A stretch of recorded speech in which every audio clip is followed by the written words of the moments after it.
Programang ito ay rated SPG. Striktong patnubay at gabay ng magulang ang kailangan. Maaaring may masisirang tema, lengguwahe, karahasan, sexual, horror o droga na hindi angkop sa mga bata.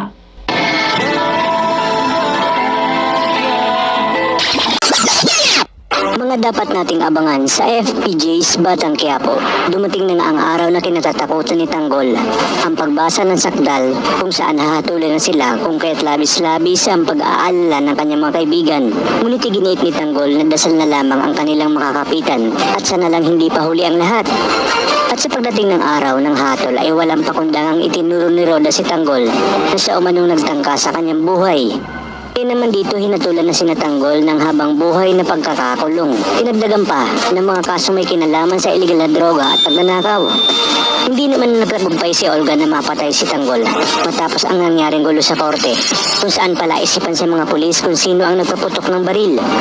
Ngayon pa man ay tuluyan na silang nailipat sa city jail. Personal silang hinatid ni Rigor dahil nga pinagmamalaki pa rin ni Rigor na siya mismo ang nakabaril at nakahuli sa kanyang anak. Sa kabilang banda, malalaman na ni Ramon ang katarantaduhang ginawa ni Olga dahil lumabas na nga ang resulta ng DNA test na palihim na ipinagawa ni Ramon. Kung kaya't dito tukoy na nga na may sabuatan sina David at Olga.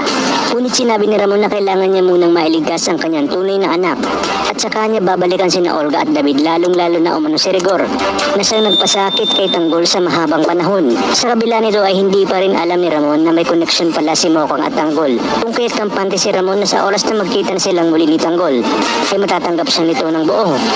Sa kabilang banda, talagang suklulan na ang kasamaan ni Pacheco dahil imbis na ikinulong sa kulungan sina Primo at Berting ay inintusin nitong ipasok ang mga ito sa isang selda na malabilibid nga ang sikip dahil balak nga niyang pahirapan ng gusto sina Primo hanggang sa mamatay na umano ang mga ito. Isang asit na matagal ng taon ni Ramon ang matutunghayan natin na siyang tutulong upang makalaya nga si Tanggol na inutusan nga ni Ramon na kunin ang loob ni Rigor at ito nga ay si Lena.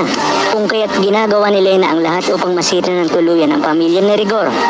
Kaya naman kapamilya, tutok lang dahil marami pa tayong dapat abangan. Ito lang sa pambansang teleserye ng Sambayanan, ang FPJ's Batang Quiapo.